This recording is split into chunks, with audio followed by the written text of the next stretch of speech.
Hey everybody, I thought we could take a break from our studies and have a little bit of story time. Now, we were going to read Baba Yaga, but Hari was kind enough to find witches, goblins, and ogres, and fantasy. And we're going to read one from this one called The Giant Stones. I can't see it better. Yeah, I'm going to have to read on this side, aren't I, Hari? Once there was a shepherd boy who always took his sheep to the graze on a high and windy plain, and on a clear day he could see for miles, in whichever way he looked. In one direction was the village he lived, and in another was a distant winding river, and standing right in the middle of the plain, where the wind never stopped blowing, there was a circle of giant stones.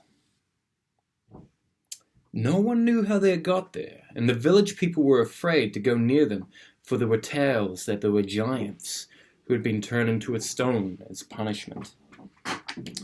They were the only shelter the shepherd boy had when the wind blew icy cold, or the rain swept across the plain in torrents, and they cast the only shadow when the sun was scorching hot. The shepherd boy was not afraid of them. He, even in time, came to look upon them as his friends. And that's the shepherd boy in there.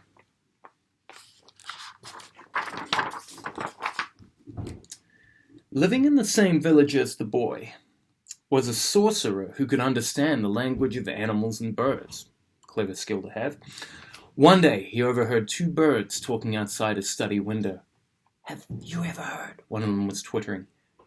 "At Midsummer Eve, at midnight, the stones on the plain will rise from the pits and go to the river to drink." "And have you heard," twittered the second bird, "that there is treasure in the pits where the stones stand?" "And have you heard," said the first bird, "that if anyone takes the treasure, it will turn to dust, unless they give the stones a human sacrifice in return?" The sorcerer rubbed his hands with glee, and began to plot. The treasure was his for the taking, but what could he do about the human sacrifice? The only person in the village who had no family to ask awkward questions when he disappeared was the shepherd boy. It would have to be him. There's a sorcerer. In the Latin there were sources. He went in search of the shepherd boy, and after swearing him to secrecy, he told him... There's sources in the Latin. There is. Yes, the same kind of sorcerer from Aladdin, isn't he? He went in search of the shepherd boy, and after swearing him to secrecy, he told him all that he had overheard. All that is, except one very important detail. He said nothing about the human sacrifice part.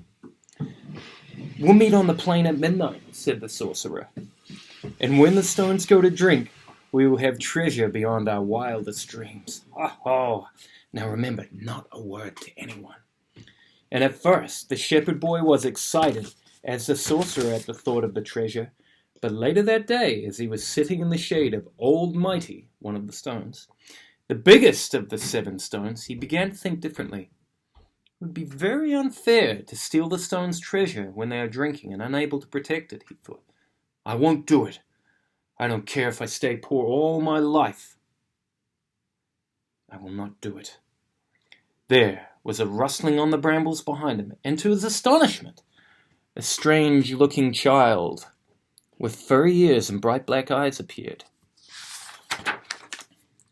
"You are right in what you think," said the strange child. "It would be wrong to steal from the stones, but they are your friends, and they give you leave to take some of their treasure. But first you must cut a long trail of honeysuckle and lay it beside Old Mighty, and you must only take treasure from Old Mighty's pit." This is Old Mighty.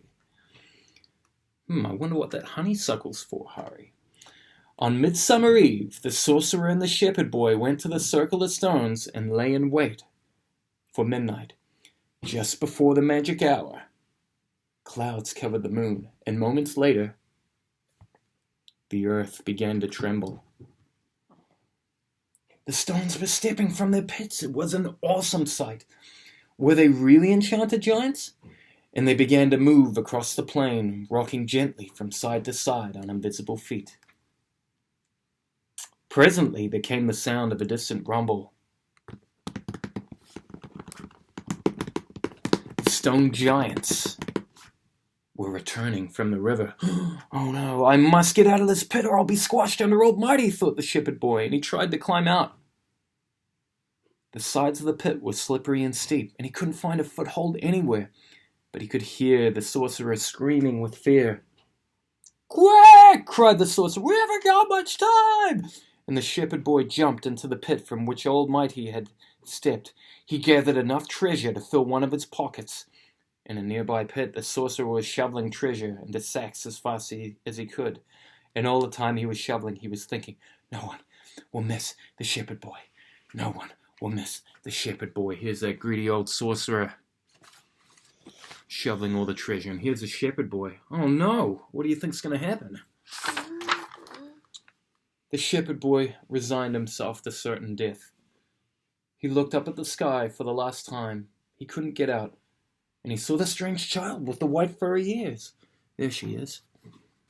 "Take hold of this!" cried the strange child, and she lowered the trail of honeysuckle, which the shepherd boy had cut and laid beside Old Mighty earlier in the day.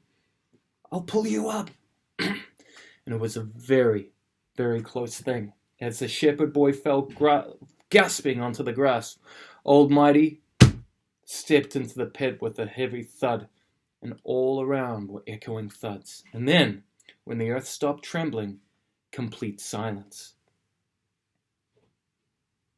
It was as though the old stones had never moved. The sorcerer was never seen again. The shepherd boy became a rich landowner, and though he never took sheep to the graze on the plain again, he was often seen leaning against Old Mighty with a faraway look in his eyes. Did you enjoy that, Hari? No, I know. Maybe later, Hari. I have some questions for you. Is there a lesson in this story? Also, I'd be more interested in what questions you have of your own. Stay tuned. We'll read another book on Monday.